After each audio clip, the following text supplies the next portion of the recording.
Hey everybody, welcome to the Lund Loop Daily Update for Wednesday, July 29th, I think, 2026. Happy hump day. Oh boy, what a market. What a market. Let's get right to it. So, can you guess? Can you guess where Kevin Warsh started talking? Can you guess? I gotta laugh because it's so ridiculous. So here's the Fed coming out 9-3. Was it 9-3 against raising? I don't know what it was. It was 9-3 something. Anyway, no raise. But I think people are thinking like eventually there will be a raise at some point this year. Certainly not a cut. And look, we don't really get into macro stuff, but I think there was a little bit of Kevin Warsh seemed to be a little bit, seems to be a little bit laissez-faire. A little bit like, well, what do you plan on doing? I don't know. We'll figure it out. And I don't think the market liked that, especially when he started to talk, because we got this initial pop and a lot of things were doing well and we almost got back above yesterday's high. And then it was just brutality in motion as we sold off. I mean, just slicing through yesterday's low, slicing through the low of the day and closing at the dead bottom. We've got, we've got some really interesting earnings right now. We've got Microsoft out, which, well, was initially higher and is now looks like it's going lower. We had Meta, which was initially lower, now bouncing. I mean, the market is all over the place and it's just a ugly situation. Before we get to the indexes,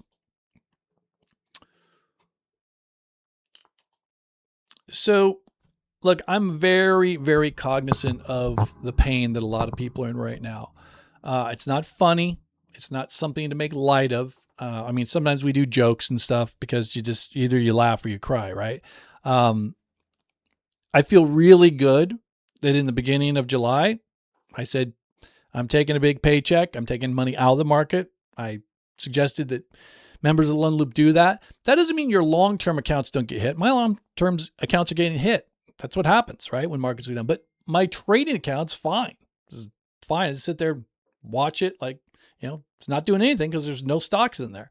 Went to lunch today with my daughter after the FOMC announcement. I had a great afternoon, right? While the market imploded. So that's great. I like being in that situation. But I am super compassionate and empathetic to people that are losing a lot of money.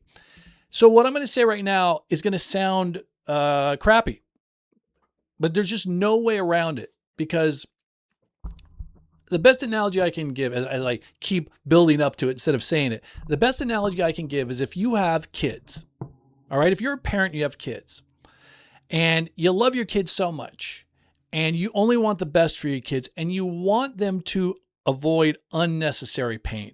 Some pain and discomfort is okay, right? You need to have a little bit of friction in a kid's life. They have to fall a little bit, stumble here, fail at this or that so that they can go, oh, what did I do wrong? And course correct. But you want the big existential pain and suffering you want them to avoid that. So what you do is you say to them, based upon your own experience, hey, that might not be a good relationship you're in with that partner. Or, hey, maybe you're hitting it a little too much on the booze. Or, hey, maybe that job or that boss you have is kind of toxic and you don't want to do that, or whatever it is, right?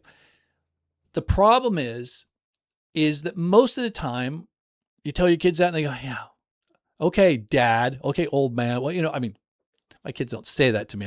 They might think that, but they think they know better, right? Because they think it's different. I'm different. I'm different than you. I know what I'm doing. And your heart hurts because you want them to not make the same mistakes that you did, but you know that they have to go through some of those mistakes to learn, because until they really experience them, it's abstract, right? These ideas are abstract to them until they feel them, until they emotionally feel them. I used to say that my kids, if they're not eating their dinner, I'd say, there's kids starving in China, that, and they'd go, uh-huh.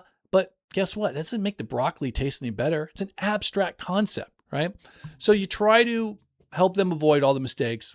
unfortunately, they have to make them on their own. And you hope that they make them, that they go through them quick, right? That they're minimal, they go through them quick, and they don't repeat them. That's the worst. Is like they make a mistake, they have a bad toxic relationship and a breakup, and then they do another one. Like you want them to learn quick, like, oh, I don't want to go through that.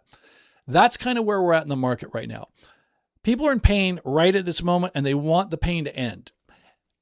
The problem is there's nothing you can do to end the pain right now. What you can do to end the pain right now was something 6 months ago or a year ago or 2 years ago. And that means having a risk forward methodology. That means having objective methodology. I don't care what it is. It can be the planets and how they interact with the solar system.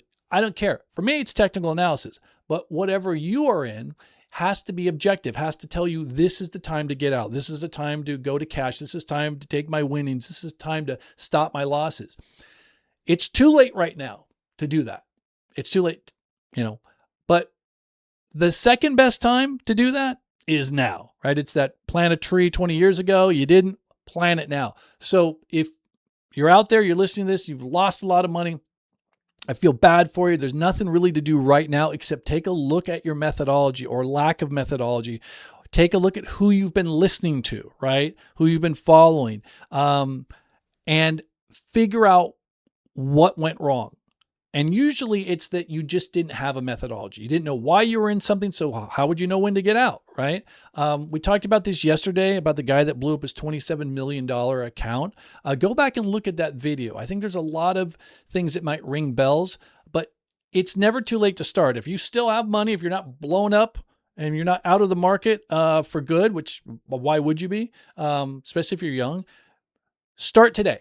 Start today looking at a risk-based methodology so that 6 months from now, 2 years from now, 5 years from now, 7 years from now, whatever, when we're in this situation again, because we will be in a similar situation like this again, you won't have to sit through this pain. Hopefully you'll be like the Lund Loop community and going, yeah, it sucks. I'm sorry for people, but I'm doing fine. I'm enjoying my summer. So, all right, let's get to the indexes.